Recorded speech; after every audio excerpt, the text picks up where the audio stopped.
Ajua daye twatwo awo November bosome mu ne na November bosome da toso aduono nso afempem ye no ane aduono miensa so ni adehema mamu nyina mu adwo Abrana so send me no siaka se boy aboa no for Sompa TV so no ye de nyina da abesom wona kase boy shan so an sa efri ha no mo a ebe tware wona fa Sompa 93.1 Kumase anu ache no Sompa sunyane ana Sompa kranza one so ebe fa kase boy afa information centers babro beso ha ne aduasa num one so fa kase boy atopeti a Ghana de hye no etie bi ana samodro ya de ba no de makoti no bi eni Mampanyi na dan kwa akufu adode atodwa sa de hye binom ya wonom si so ekọ ye rajon dramani mahama ne office ekọ hurika sam ne yade a antwa ye kura sanso na monetary policy committee ya ewo Bank of Ghana ade atodwa sa policy rating no ebusu forward ye no sanso gina ha mu nchemu aduason ya aba boye papa na governor de ma Bank of Ghana and this is dia chrasa one mo hwani mo sa anton kopem sa fi abakọ na wie ye no na IMF mpanyimfo mo sanso ne Ghana hia na sikan kai aka no wo modane akire ade amayen sanso anamra shebadwani a wogina modem o manfo a ewo Tamale South abaton peso asonso akasa ya wo chrasa anti witchcraft bill noa Mashebe do forge two mobile sabosome numuni no wanti asie sabapem na Ghana mampanyi na danko akufu ate won fa ne nsa enhyasie afofo be ka were mo ho ya bobo no nyina no a yare baba somo senu me no nsia kase bo na abo atatea wobatumi atwa so ano odama baase enwuma ko bi ataro ma na wore maso yasene 21st clinic ni was the sciatica expert and a one moment ne afai mizo and a 5G and so attire cheaper 3 herbal center what the 3 core capsules koko masete drono aduaba na so pese wo tu kwan na wo tu ne kroje ya mfom so bi ya ma ho a aye express group ya robato fa akokosi boni krum we no nyumako ya nyame atom so one maduma boy ya de no no seka sebo efre Sompa TV so a ya to apeto my Ghana fan na baby biata ya de baba sobo me amaje adwamba kenkan semi medin ene akosia ejewa kwade boaten afi ensem no nchi omo ankasa eni Ghana mampanyi na danko akufodo ade atodwa ya watcho sanyame no kwasem ni drum bia aya na ensem haye papa sa enei nipa benom na no ya wata ye twamu no ande siamanyoko na chitafo bi bodompem ya won mo kohye mu ye rajon dramani mahama ne office ye won kramanta mo ko wi akire na nka wo modon sekan ni nneoma hodo adi awuo kwakode ahurukasam e wo honom na wachiro sa entetia kura ye ba ye no na kire mu se clean up exercise bi na nka koso na so wi akire no se na maburu ne binom won madwene po wom susu ye ne kire mu pa wom de ko ye no se na sesa kura eno na wo kire se wo besere de koso no wom hwese bintumi sibiem titiriw ana afempem mienu ane aduonu nan 2024 ma Ghana bato no wom hwapa sanuoma edi awuo se ya batwe sekan ya batwe atuo ya de mpane ana sempo nuoma binum bahye ho na ya de awuruka sem wo ma Ghana mu no sade ne betumi atwam wase ye ka ye kan mpanyimfo ya se ye fa ni die ma de ne die sano ye rajon dramani mahame wom wo fra konya so de na so mre be atwam wona na tia konya so sa Ghana mampanyi enje se NDC amanyoko no wona ma chetafo no 7 produce so wo de ne die be ma panyin na die a wo mo hwe wo sane yo ma te se ye no 2024 wo mo ma abi entumi si. This is my earnest hope that the machetes and weapons brandished last week at the residence of the NDC's presidential candidate, the former President John Mahama, are not signs of things to come in the run-up to the 2024 elections. If it is, I can assure them that they will find no success with them. I want to state for the record that under my watch, no person or group of persons, no matter their political coloration, will destabilize our country nor destroy the peace that all of us are enjoying. It will not happen. I ask all of you to continue to pray for Ghana's peace and unity. so we can continue to move forward as a united nation, which is the beacon of stability and freedom in Africa. I need the support of every Ghanaian, together with the prayers of the church, to help me and my government carry out our mandate successfully. Pray for me, so that Almighty God will continue to give me wisdom, strength, integrity, courage, and compassion to enable me execute my duties as a good leader. And what you know, Ora Eje Eric, one of your member, the ma and this Yamanyoko communication team, no. One of Korea was a member at the ma, Yera John Dramani Mahama and the campaign team. One also Cassa say, a man Peñano. Oh, Debbie, cleaned up exercise near quiet. Sick idea, net doors of Paramount for the donatees. Ye Kodoya and Gaza, and that's the kind of or more one day I saw Rick, and never be breed. Say, better get a more the Rick in the team, and I'm a work, and the shovel. I then a president, I'm on protection, I'm on. I then a one man, or mine in I am, or mine in I am. President Kufuado, Sebi previous, he's the president. But the talker at Fracasan of the can yet, Yem for power, my win net, Yem for power, my witch, ye baby, but we are also telling him he's the president of Ghana. So we're teeny dear, we now, only a peace, said the Kofo, Edijat and Nosa, Mahama, so the man now dear. And we won't sit aloof for them to perpetrate crime. Because you remember in 2020 elections, and this is declare results, we need a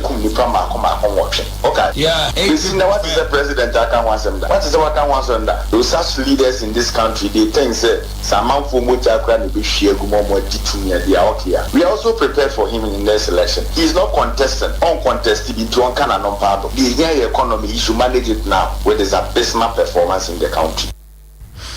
I was turning Kayora, Eje Eric, one no. Yera John Dramani Mahama the campaign team and yet say where you Ghana man paying not done Kufuado anono.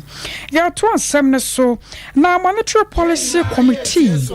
Ya one no more Ewa Bank of Ghana, one more kwatena say yeshimudie. Na shemudie no wache no no ade to dwa atre say.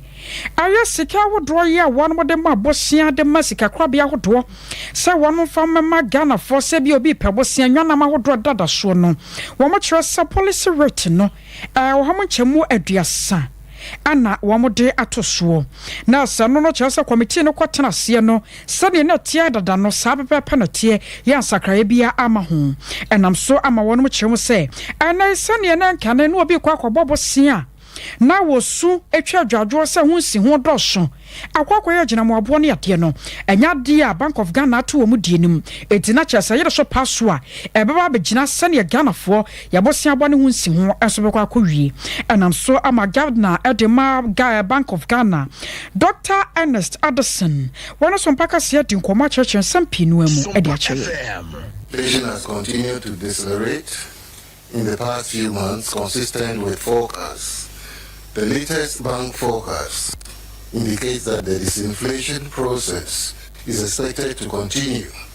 supported by the current tight monetary policy stance, relatively stable exchange rate, and base rate effects.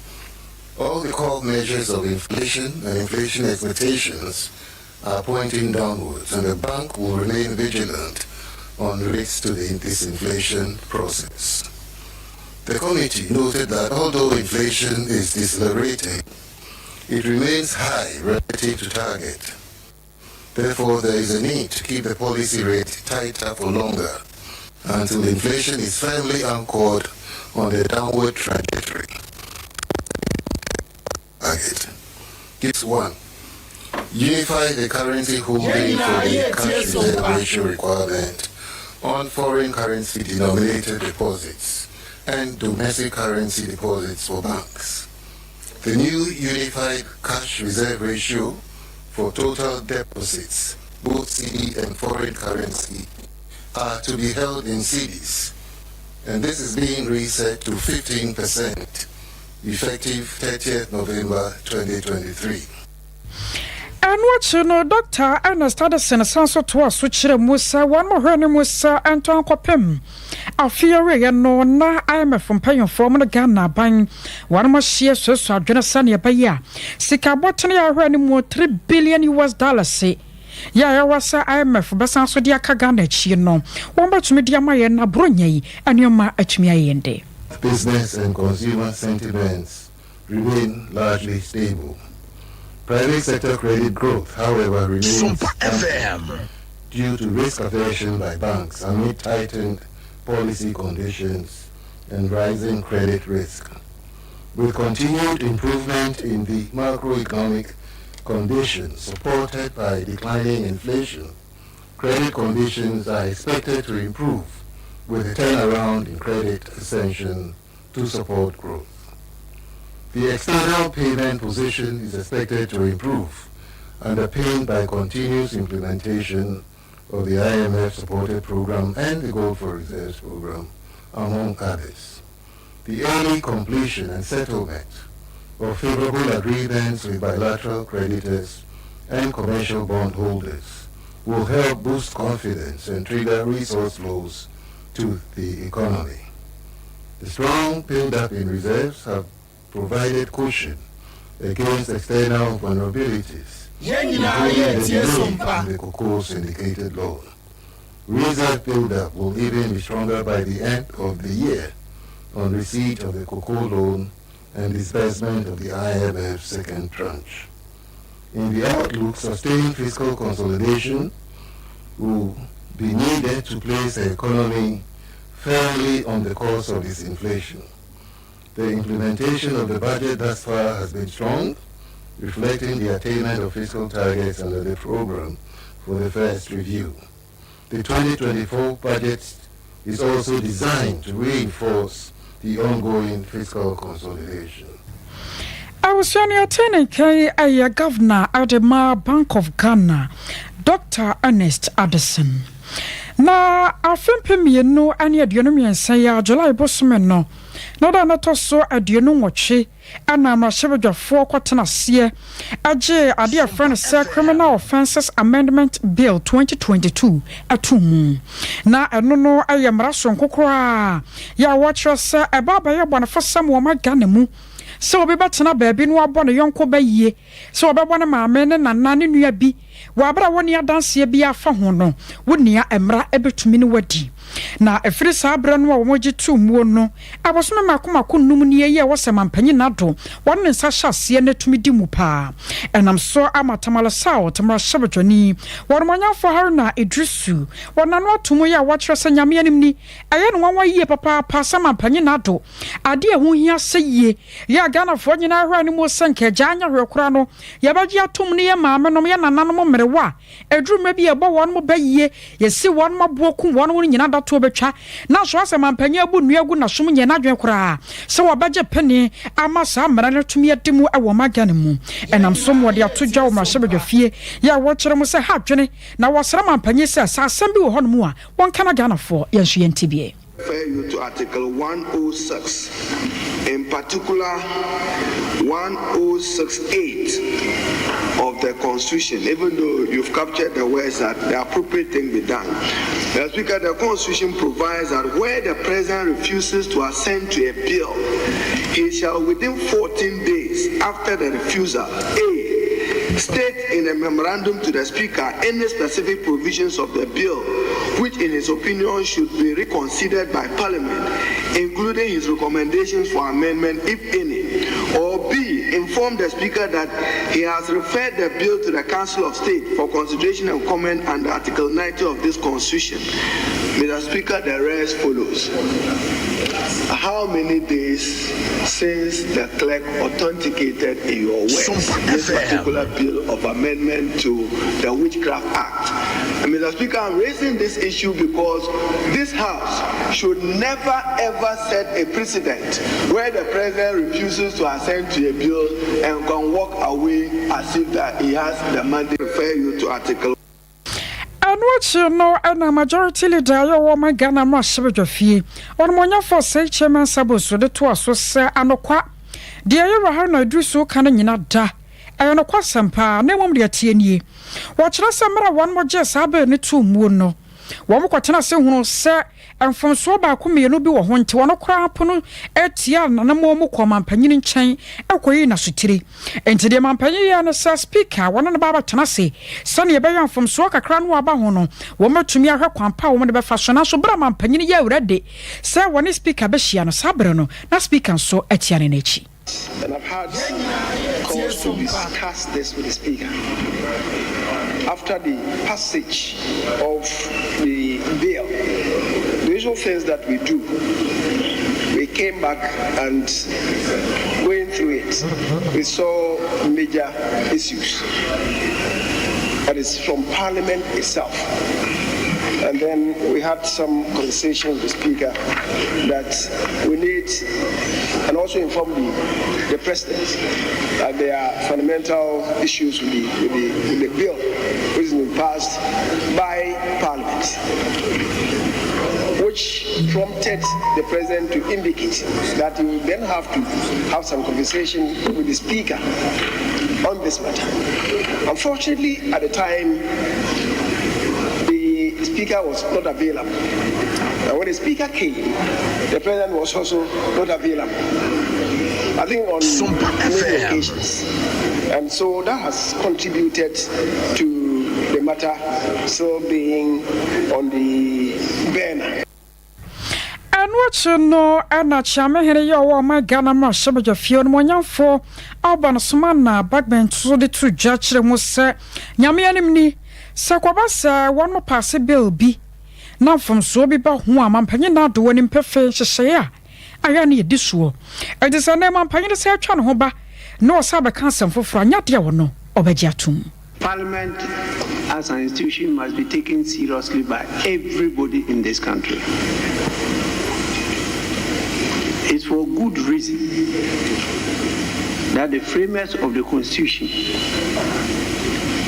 mandated Parliament to pass laws. And Article 106 is very clear. It says the power of Parliament to make laws shall be exercised by bills passed by Parliament and assented to by the President. And 1067 says,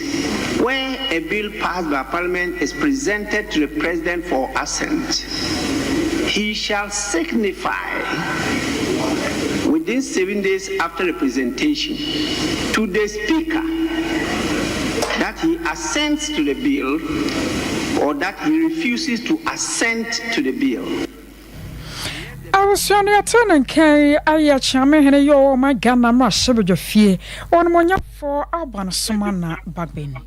Now I want some for Fumu, and Shamodia could be a coso. I want my Ghana emu. A private health facilities association of Ghana. One more Shamodia to Somi and Sana Yamiatum so, then you're not to me a corner yin. Now one more year, na ya son, your banner uncle crono. Pomodia Jumaquia, one more beer piano, but me general and now Sonia Mabaquay. Now one more share amo memoni in Ataya Pomte, and so to me a sipina sita. Now I pass about just some waka. One the crata pija. Yana or a watch don't call aqua dinkomo. Why a national PRO at the Private Health Facilities Association of Ghana. Opayaka Samuajo. Yena mami. Nani amamba kwadi. Eno dumbo kona uzwe. Eradia dum. Yensi. Amushamu dia no mejedi ye pasa koyi ye sada na morhano. Yesu adom ekoyi pa. Asadan Kenyame. Nana masamu na say yana mo chire mu yi. Mini aba bedase na ebetia Kumasi man na Ghana man nyina. Yensi mu a yekoyi. Ye hu se ayarehwe ni asa bia wo Ghana no. Aban kwan timinye. Ye akwakwa for the bia moti yenka. Se yenso ye pese ye boa. Na say dialysis nsem a ye ni yeru akojo oponkoma ekodi nkomo a ko parliament. Ye ni abre pa say yare bia wo Ghana yenso beboa. Am ya sa Ghana for yare momatom. Ye kosunyane akwakwa for wo Ghana nyina eko bodom pim e osunyane. Ya sem ba ko pe. Ene say na say There was a mine airborne modern national insurance almost 2 kakra. Name I can human resource, nurses, doctors, PAs, lab men, and your mom can I say ye juma, Miniaba, and why you didn't. And why I didn't say, is it a bini ho? A big goofy are buying 80 imposum. And on my yes say, can buy imposum on my also on my Ghana for tax and yabo moka, a momosia de is it any jai and qualay momina, cobuchi, the cobi maso, Miatia, Yenya, Omo Yankasati, that woman. Enye juma na omonji yankwa agentia e juma ye so ye wo hifra ye wo national insurance o level bia no ye pe a doctor for a nurse for dodo a e se wunya ansa na wotwe ayadwuma munia ba wanya ye maw nkrata de ba adwuma enkola yi kufie omo mutim bia no ka bodie so kwa na omoko yansom ya mabayan pusun kufu ina ma yenten yeni abayan trase te bia utua half and metua half ana utua ni nyina sanya waya ma charge any other facilities na asembeba enche ya say be nya be tutuni nem cause yenya nurses yenya doctors yenya lab men yenyo bia fa nya dwuma na ya say be ni siwo awu ni bia fa nya dwuma ya samani dia mo ka dia nka edimu na mo nhia mu de no wachie no mabɔ modern sɛ bia mobɛtwerɛ krata bi de akɔ asɔre ahwe apɔm de so ana sɛn na momayɛ no wafa muniaba enkrata de ebi kɔ paa ye tonsa frɛ abɛn mo mpanifo human resource directors ayɛwɔ ministry of health ɛmɔ mo baayɛ ɔmo nyaagye tum sɛ yɛsɛm ayɛ kana ɛtɔ so yie papapapa ɛto ɔmo de kɔ yɛfrɛ ahemfo akɛseɛ yɛfrɛ all directors are involved ɛbae emu mu nyaji tum se ya asama kan etosom na ka ye ni se ya ka ye mai omu ntifie ana bi nwane kwaboche eti yesre aban se ni ato na so no embanifo baaji tum no ye sum saa ne nyayemwa ne nkola egu fie enye dwuma nye omu twa dajo mu poso mu mre ye was mama takefo bi ara ye de mu ye bia enye yi ye ntiase wana se mpanyemfo ka ye no a mo ka se de mo ka no taso mu no wo mutumi hye mu bobi se bia niche bi se ekoba se ye posti adehye no a ye de beba mo ho ana se yan kasa nsem kaye no pese mu se ekokosi se yan kasa wono bo hye no minia abaji atum on the face values aban se ye kana tasum empanifo ba nya da tasum di ye de ko aban ho na empanifo minister of health omunya ye nya transi agobo hu ne no ana je o maja tumo ye nim a maka yi nya tosumi senya be ye no mo be yo eno ni asem no eti minu kasei enkrata bibiri ko ebisu nam kwa so ko be bi ese bi ko bia se ye sraban ye pese bo Ghana etuma ne bi ni ho ankwa kwa votimi ebie nyuma esi de na ye matifi aduma ne wo a ye hioma ye dwuma na amasemi puso ma because oya ankwa dia say ukọ tag for so ayankwa dia e aso bi dia o ma no a wutua nka o munya fa so a o mo de brɛ o ya bi eti dia ise nya abantanse se ko sewi mpa yente o dua bi ne nsu ntua bi e dia na ye ya bo abon se ye onwuma no baba uni nwuma tinkwale kofie o zo training kwala no o zo mo bra you scratch my back I scratch your back na o man no fa nto ma pemfra yitimi mie bi nwuma no mo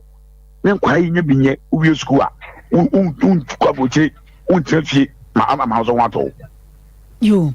abaye kase me no wase na sade wo kase mo chonkrata na akwa kodru abaya ni mu no yenso so asem ye bekoso ane de akire ne ye pusu ahoma no ahwese ampanyefo baje yenso ade be pie frem ababia no madaroma ye bobo prumo aya no maje yenso wai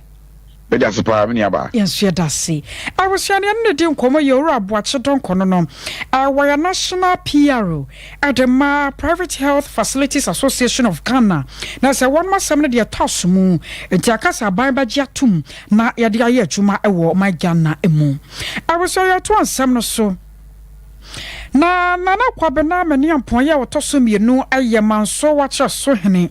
eno wamanse sa otomansi mu asantemattamu na de ade se ode to aban no ani mu kire mu senei wokọ oda forest reserve no a nyame enum no kwasem ni China fo bi no ababego ani asala garam se ani nua buabubuo ni ade won mu se bi ye no ho no ano ode pa enam so nti wokoto asere se yate amai mu ni yahwa makwase buroni aboya ma yesu adade yanko a ana ha o mayi enam so nti wo sere aban se wonye bibi mfa wo pa san se ha dwene womo so wonsu wasai ana yade anketenkete a ahase yi ni ti a o manso ne mpotamo no anya de obetimi aso ano ama na yeye enam so nti aban na hwe na China fo a ayaje kuro no aboso no wo so obetumi eto no so sa watre so nyina na ene se breka kremu ni mehu se China fo aba begu forest ni mu omo ameka hwe ankyere nka wo ko obi fie kura nka ebokokokoko ana ye kwa assembly man ana ye kwa committee chairman ye kwa obi ani ho a otimi kan se o mabobo mama ne aso bia Sompa FM omo se omo nim ho hwe ye bonu ko pamen ko fuei ye kwa ye ntimi yakobi mi ye ntimo atwa fa so de omo kan ye bia ye de ye se ye mpene ne empene kina se me na mani ampon ayo watre so hemi ne mpanifo ne assembly man ene me committee ne me mama de ye be pene ama followers we pa de se aban behwe na wo mo abese forest we de ene ye nya de se me kwabena de anana na mani ampon ne mpanifo ne assembly ne committee ye be pene de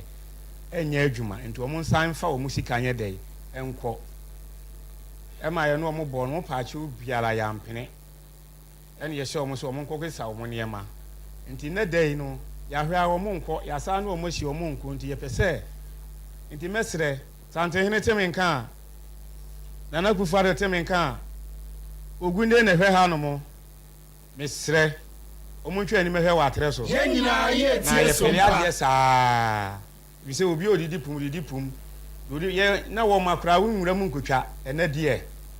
ye ni obambo bi a ye kire se forest no obi awura mu free na nanom nyina ye yi afrim nti mesra ban ene mo amka bi wo mu se mesre kutodwe gu fom mo mo ameboa ye na wa atre so ye ntimi nyi forest no ma ye na saade a ye te ye nyina forest to mu tugu wie dia ene ye ifunu ni enipa ambese se wo mkuru ha ne abe aman force bi si abebo ka de ebe chen ba bia ade anu chi no ye ne ade hye bi no ma won mo manso watre so anu wa manse south man sinimo ye no mo so di nkomosi da galamse aso se de adoso yetimi hu se abamon panfo hye ase no mo ka no kre eti ye de China fo na ba ha no so mo ma miesi so mo de ade o meti ase e di konya bo eti ene aban na ban betu abai betu Sompa FM for dia she another year ntimi de masema me kan to wo hwe na forest de yen to ho esa dia ye be banye esa ban se ye forest no eno an yedidim efrite ebe pem samri visa abai bai fru kwa men kuma penso obi ani forest da abai bai so me hu se forest ni wo mu se ne ya ha de ye se ye makwan e ma China fo no so ma medi nti ye sa ban se o mo modran se obetua na mo amaye anya sa de a ene China fo no enye adwuma te ya nse China fo abebo awura ye forest ni mu na ya announcement se ebi a China fo abebo awura mu na fi a o ti se o ma ba fi ade be che no no ma sa de o mu no ma aba mo aboa no ma na so bedi be na nsa no no ma sa ahye adwuma se a o mo enti esre abai asoja fo nse o mo modran na o mu no ma no mehwe no o mu nyimfirim o mu sisi o mu krofisi ya nkofo bi eye mine nyina ye tie Sompa e wo wa atre so ene ye nse ye bebo nan yakọ ye nampa o makanu yakese ne nketo nyina ato agu foma na eye ahomte sempa eno na mitutu mi kakobo mi DC yamane I was your man for Binumu, one man so what your son your te one monk came. Now, when you for Francisca, what 10 months, I were Yamashua Jania, wajana modema omanfo wa kwabre east abato ampa so no wabo abaso yi wosenya miero no kwasem ni wo memu nsore won mo bomoten na so hwemo pa no adwuma asdi asafoye wo magana mu ye no wose na wano wo hunu bi dakora na de omo ye no so ya de a eburadwe ne ntiase so safa na pomoden ngomasua anasa to ho akyase yi ho ase wo se de boa omamba pampunto de asdi asafo no won mo de mu tintiman wose ne suku ahodo ya ajo magana mu nyina da boso no wose ne nyina fakase no ano asdi asafo no wo mana so anesie ye no kra ye nkwanhya sam ne animunyam ye wose wotumi adama wonom enam saya so nchi no wo fasa konya no so na wabo asdi asafo no abaso no aka de akere nsore ya kase wo mo hwa no mu nsua sansa kwa bana sa no a aboa amoma gane mpuntuo asafa no tumapa edifra sania de bia ye ka no mpuntu dwuma ya de a esi ani so kese pa na wo hwa sania medin kanka ye na Antoine in particular ade ba ko ehia omo eye omo rose se wa anya rose na bibi bia wo ye bia no sebe nipa no ko na ni je ntime nwie ne peye enti sania ba ye ne kromfo no so adi nkomo no se baby ayaya kodu ne dem wo gidie wa hwemu se enche the contractors will be on site working. Apart from that, you heard other roads will have contractors are on site or more adwuma Mampontinta roads Aboaso dwuma na afokwan Medoma 80 Abbas ne ho nyina omo ye adwuma Kenya ase Ntonsota roads ehwanso omo ye adwuma that say ye hwe ne aban no kura hyase asebe eso ani kese esansa baby aban na nko be ye kwan be 5 go mu a ene nka kwa abrenka ye nsu kwan anasa nka pressure no enye bebresa but all the same no MPP aban yade ne yesese ne aka no eye antoa ene dumanafo no so ye betimi clear that head no so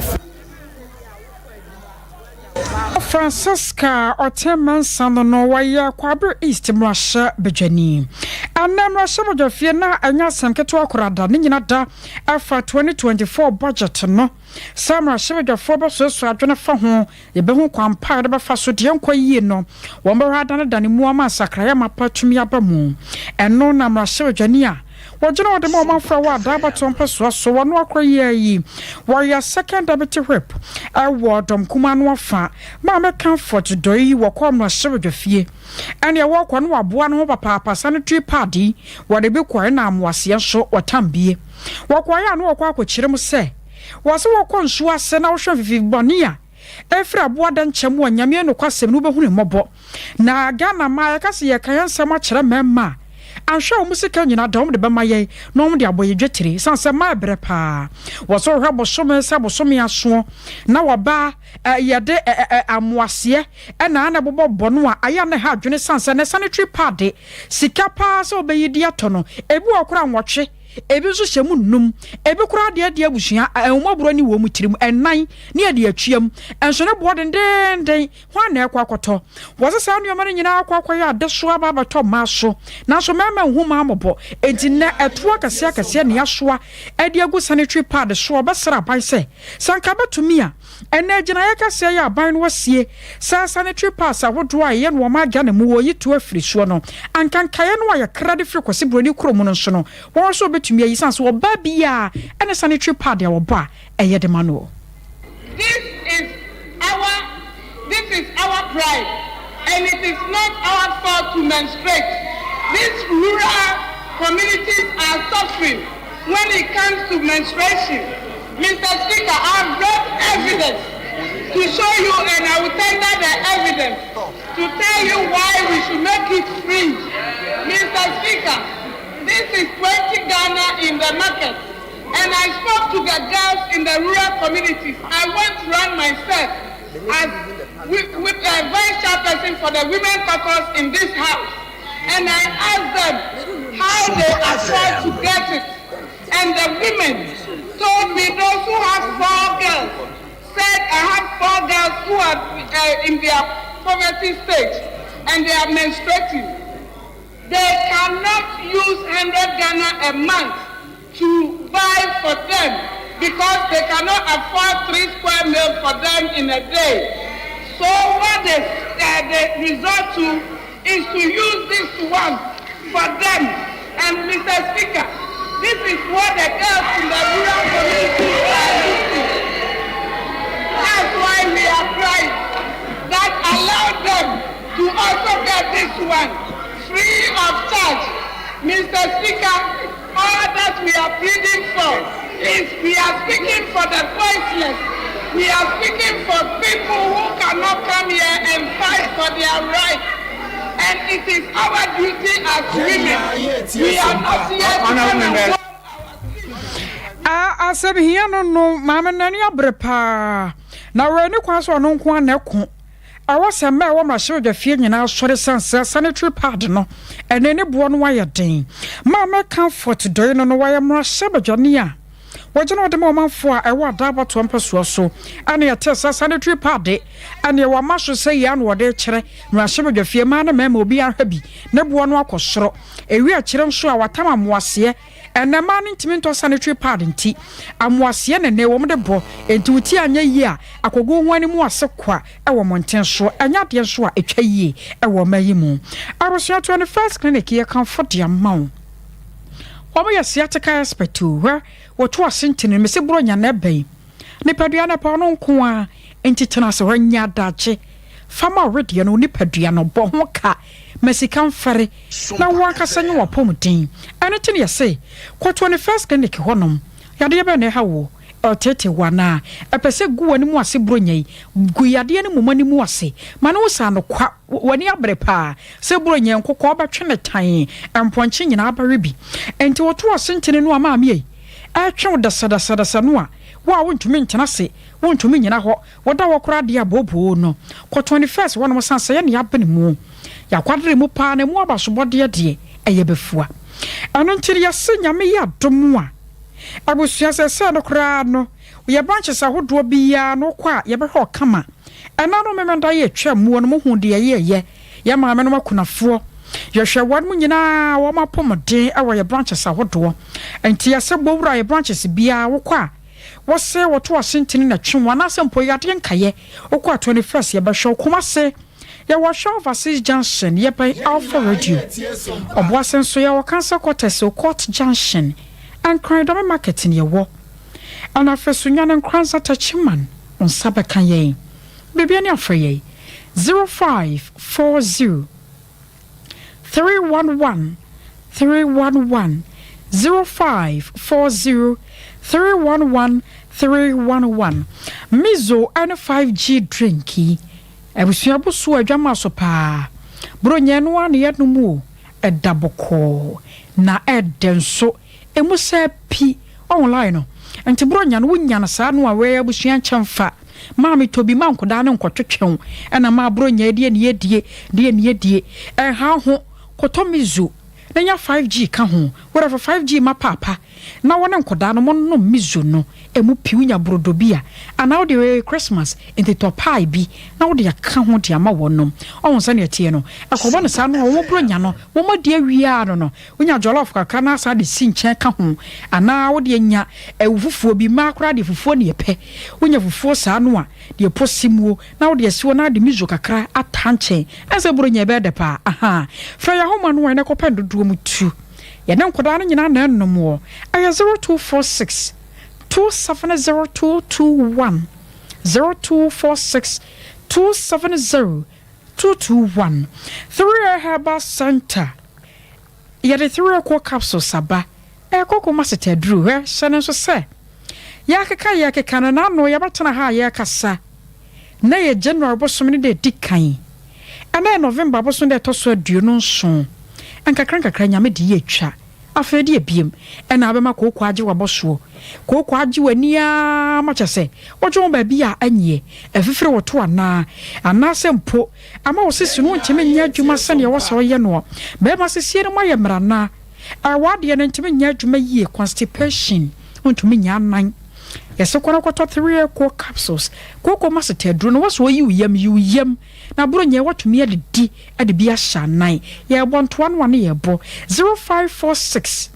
107 107 0546 107 107 shanen so ye kwakona keba dan heba Mr. Banasa Pedank yensa abekabi ya gina resu ya ton kratew ya ba pinu a ena kechi 21st clinic aye sciatica expert sciatica no o nerves na wo to ase na fa wo siremu na fa wo nansia besi ase ho no se ho techima eno ene ye fa ne sciatica na etimi bubu o to ase ka wo se dwe wo sirem wo je ho ba bia enye na no na 21st clinic ba ye adwuma pa wo mu yenti abaso bo magine wo Ghana ha ene amono ne enyasem ketewa wo mu ji international awards ahodo wo mu ji local awards ahodo na anu nso na wo mu be the only sciatica research and treatment center in Africa bibrem ha no ebi ni ba bia ji 21st clinic nkoa wo mu de bibiduro ene besa o yare no masa de machine aka ho eya yare sabia yare bia wutimi de ko ne mama de pa ko a wo magidi wo mu pa no eye sciatica ena stroke nso de kwa diabetes ni hypertension ni ade Ghana ha ba bia wo mo ho 0540 311 311 0540 311 311 na 21st clinic wo mo ye sciatica expert.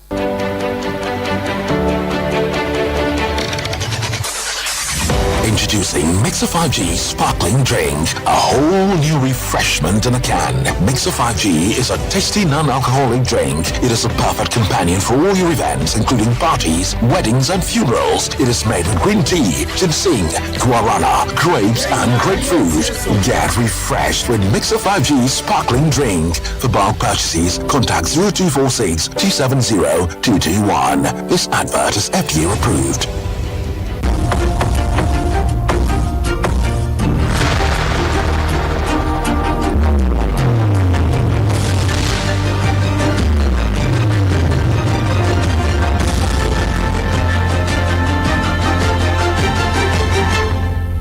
TV Emma Akitiapa Abusia badam asese maje blockchain ye to nsem ne so mo shaba jone ya wogina ode mo manfa wa sen na sabaton preso so won finfin mantamu aye won monya for James Jachi Kwaisen na ane wakwa ya ye de sewing machines ahodo be se aduonu baako akwa Ghana Cooperative Fashion Designer Association adehye bia efrinhia miensa ntamu niom kwaje ntete ewo won maso ye enam so ama won monya for Sylvester Amachi ya wogina mode mamra shebadwane no aye wa san breku ade atodwa etrose ensano yumade ye sabio ye munu kwase a enam so nti so ko hu se wonu ya bi yi a ewo so bo na so sene na nyinata atwumitumpon honorable adekranti anam so honorable ye adefefa ye hu ne say honorable eba no oso bibiara oye bibia ese odi bibisi wani so ananse onya bibi firim na honorable de ade oso pese onya firim asen of ne say obenya edin na se ne obenya edin ne bi ne say obeboa emebunu ne mebunu so afọmonto mapa efra entienne cooperative wo assembly ku emofra mako aduonu baako a omopon mo ho no honorable ye say obo bibiara machine baako a yeso yi machine no de ahye na bra base eno na ene yehu de yehu yi no honorable de wakan say edin akantam say obebo aseno a won sinsium na won ham eno nti na yehu de yehu yi osan biom say ebia ombeso musu adwuma no obebo omo no de omo ahye adwuma suya mu eno ne honorable na nisu adehu na obese obo aseno emebro ene etitini Anoche no Ghana Cooperative Fashion Designer Association awan mochichina ni ora yao Kasim wani asamtro ni Erikanan enso dinkumo na mda cooperative no awa assembly ku ha nyamiadum ye wabeya mai no esum ye bobebri se honorable nyamiadum ye to nsa frɛ no oni ha enso sane ye to Ghana otumi wono hwa na otumi beboa no na asenkan bebri nyamisa no wisa ne pa bi se nyame adoma afise ne besa so sa yibi omomodin so no so ba be boy sa na challenge ya ye wum bebre ne say na times no kwala no ye tete wo mu tam bi it me for mu free but na e ho akade no na eti ya so akade bi se machine sa ye be chen kwala na djuma na even though na ye ne masters na ye chen kwala na djuma no it me kwala na masters for dey na omu free ye be say next time no mo ye mo he so aya no momodin so ba be masters for so na nso edua bomode na yetumi apejan kwala no apreni abring them sanye honorable obeto say ye hwe ama ya fa kwala ye kire waduma no a ono nso ye se ko no so ba bi so no omomode biom say ba ba so na ye nso edua kwala na ye ipo omo suya no so edua peja na se ni na akọ sanso a na me so peja na sana bibia so akọ so kama me de kwashiga simo ina me ye ekuo ni secretary ye meka kakra ne se yɛwɔ ɔmo wie secondary schools bebree ibi bi nkura nurse fo a Arusari Atenenke aye ora ya okasimo no aye Ghana Cooperative Fashion Designer Association of Ghana ye no wasen no thabato mpeso so no one more chere ni no amane boni Eric Anan atwetwe nkomo yi na enna dwumade asunko bi akoso ewo moshi zongo eno wo menhia north aye bizanga hene Alhaji Alhassan wone ne manfo na wone mo de hyehye so mfinhia duasanie ya wone mo de no mo hye ho fa ane amamra ne amane de dodo no wane twaguye enam saye so ama Alhaji Hassan wode afutuo amamabuno sigakasi ebema onyankopon asa adamoshi zongo play nasi ada Enyimpo ba haina minti wo ba timba ko ba ko enyimpo ba haina me da o mase so o ma ba ta machi abeje anniversary 30th anniversary asemi anyonyam kesisi asidana me gbe na obia oba ha titiri council of research zongo ni no bra police akoto Alhaji Usman Tanko wani dia me pata no itimeda obidi abato futu amegedama megen ndrantie enye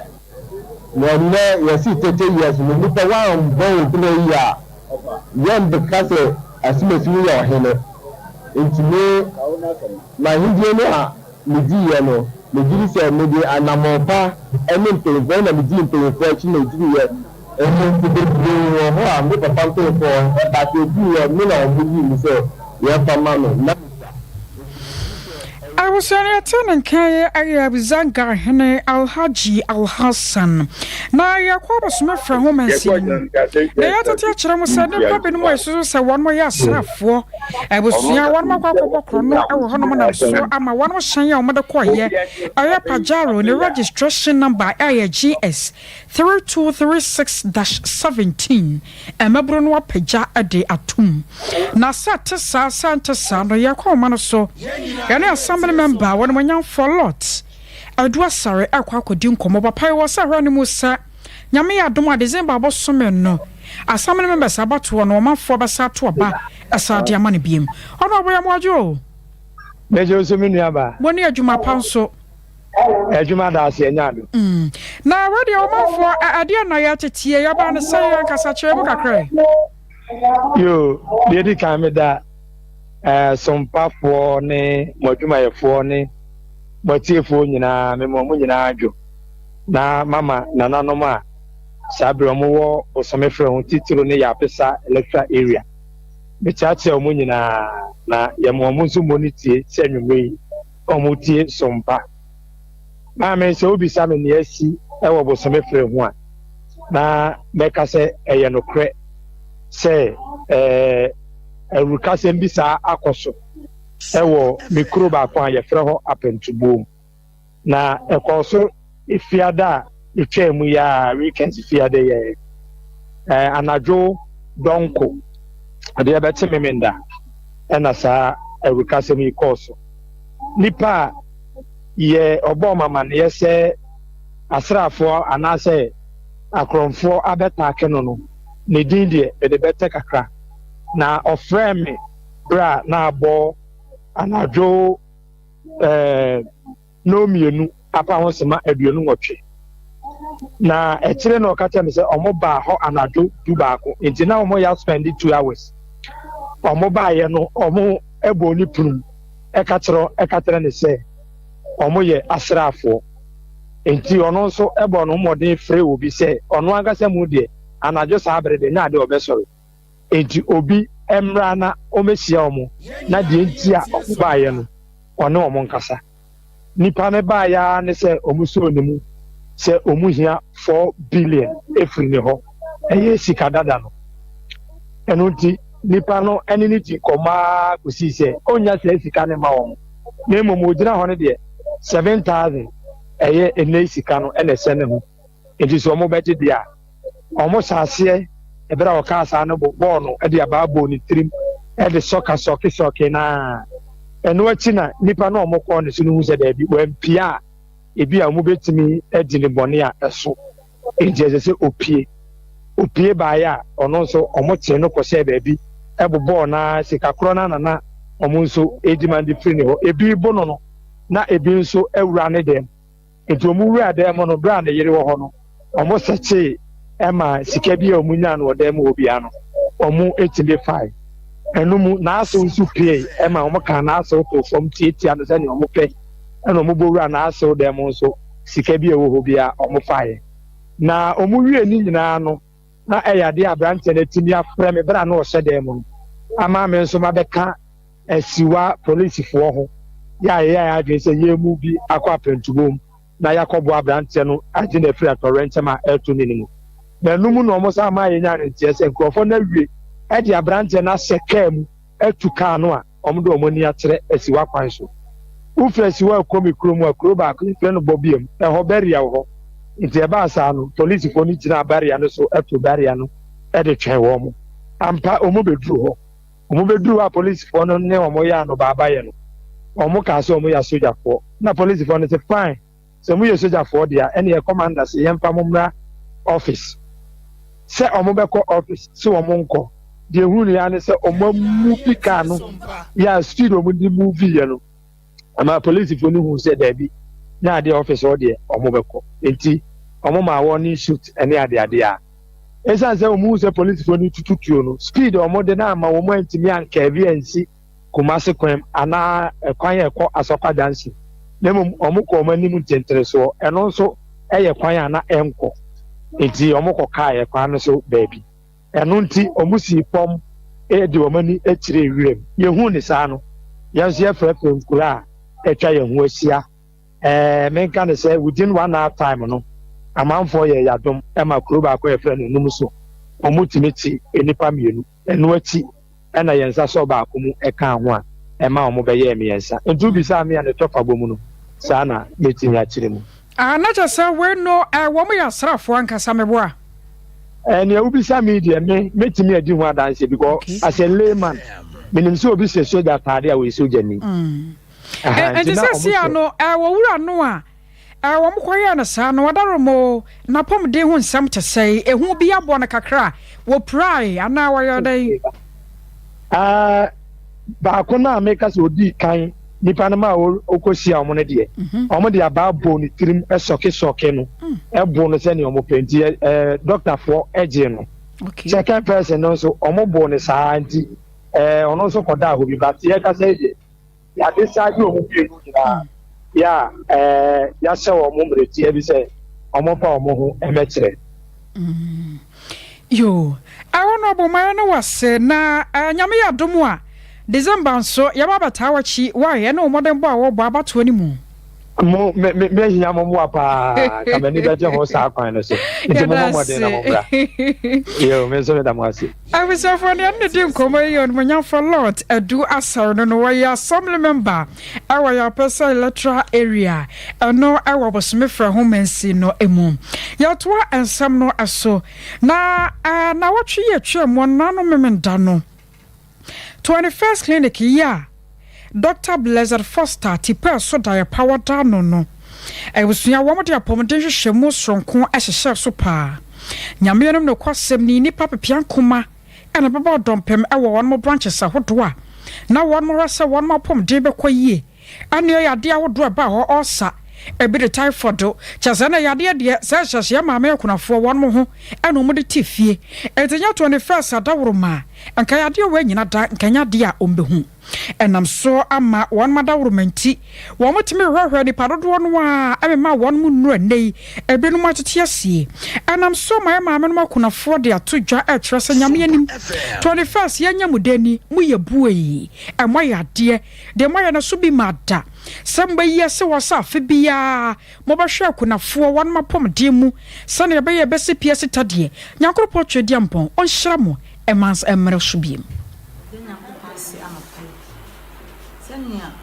apaya ya maye iwade ntuno nkwanem woma na hoden ahoden enkwa wo mu won tuno nkwanem won na different fiba mu nyina da de so wono nyankopon sa ebusua nyina da she nyankopɔnsa ye de adwuma nyinaa so she nyamensa se ne wa ya maye ye koso abɔ mpaye e de adwuma e she nyamensa obi biara oba ha biara ise nyamon konkron ye wa ye wo obi biara nya na yare sa onya no fa ahodie Awurade nka no ho de wo be som biara enya ado enya nhira emfama no ye nyina ye Sompa ye ma de ne bi biara Awurade nhira no Awurade nka no ho Awurade ntono nkwanem Awurade mmon ho ba akwanua sa nyina dem ba bi biara wonam biara ensa no ensa ni fa no Awurade pagya hwe obi aso on fa hwe na difre ni fi be so on fa hwe adwuma iso on fa hwe ne so ba bi biara wonam biara Awurade nka no ho Awurade ntono nkwanem maye amen auzubillahi minash shaitani rajim bismillahir rahmanir rahim alhamdulillahi rabbil alamin arrahmanir rahim maliki yawmiddin iyyaka na'budu wa iyyaka nasta'in ihdinas siratal mustaqim siratal ladzina an'amta alaihim ghayril maghdubi alaihim waladdallin amin 21st muna gode mai Allah kara mai arziki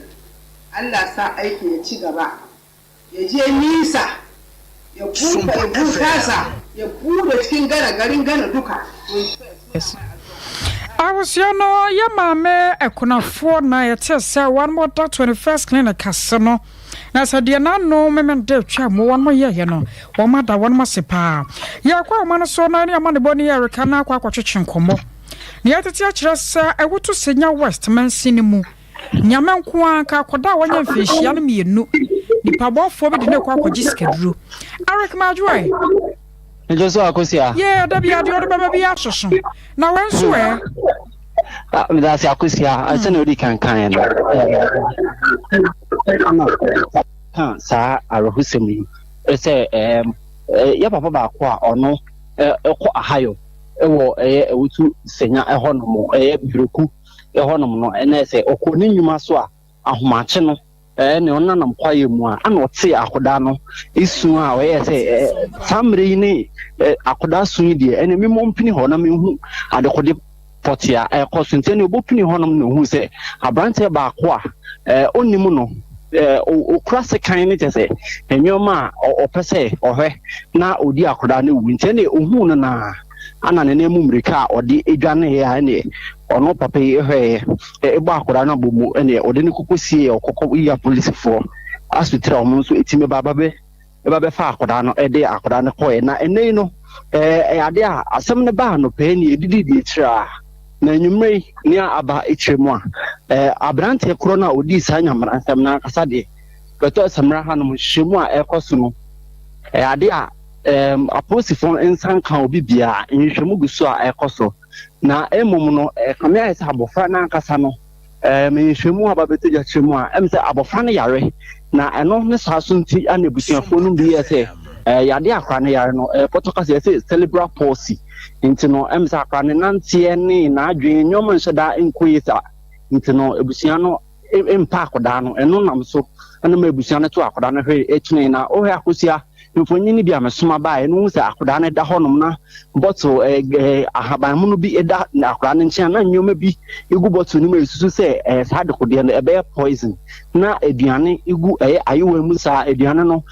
ayese eto ayefufuo ni ebi a yede enwo afra na ebi wo honom so ayemfa enwo emfra na kosua aya no amakomako miensa egu so nti yesusu dodo na susu se ebia na sa oni kro na ye papa ya okọ aha no oto no ida se no de akoda no iya pae apesika ananso se ebusuani akoda no yare a odi free ofunu mo bae ni ntino kamera se akoda no ho afuna ebusuan na omohwe na nko omo edi na yimusuo edi ama ahonhom a omo wosa biaye na ene no nyame adom akoda no aposifo efa no mo de akoda no akopie mu ewutu senya honom na no social warfare mo ho no nsa aso abofra ni ma oremfonyini bia mesoma ba etire na hu se akoda ne bo maame ba ho abetri sai ne no social warfare mpemfo omo ewutu senya oyi esutire ese no kode omonsa aka abofra no ne no omo hwe ese omo de akora no abra no de be ko hospital na ne ese fata no omo ye na akora no omo ofo no school no so omo de abofra no aka ho ntie ne de nyame adom abofra no etiase owo nkwane mum na post fog so a omo ya se mu hwe mu se onidi a onim saa asɛm yi ho no ɛho bi no ɔmo nsa ɛbɛka na ne ɛsɛ fata no ɔmo ɛde no akosia mo ene adwuma pa Eric ebeda sepa abusua man boni Eric na no yɛte nka no na express group yɛde woto fa akokwase boni krom yɛse kwana kosua de ana kwakwa ya adwuma wo scholarship bi na wo pɛ visa na wo pɛ sɛ abusua gye de ma wo ne nyina no express group yɛdi ho adwuma pa yɛdwuma ho te yɛ wo kumase asafo labor runabout ankran kaneshi first light wo behu yɛ 0249 000448 0249 000448 I was saying jina weso eden samne nyina esi ha yɛmfa sedama akosua somoa wana betena fidie na chi ya wo chinchin fidie no ede ma ye ma on abusua nyina yakɔ oni da fom ti nyame ya tomo a afie besim wo no yebekɔ na yakɔ akɔye maame ayi ɛno akyi no ya grace nso mfidi dem oboa pa yɛnsamfo panye ro asante eboa Benedict wana news team no nyina yɛda mo nyina mo ase akosua agye wa akɔde boaten animedin abusua ya sɔre so akɔna nana ya amofa aha menu yakuma no wene ɛyɛ wawoda nana ya nyame hyira wo ɔma nkwatenten de ahoɔden wom ɔma onyini kyɛ nyame ya adom ɛbɛba fie na wawoda no yɛbɛdi ama na boro so pa wate aha nto hema ama ne haw yɛbɛba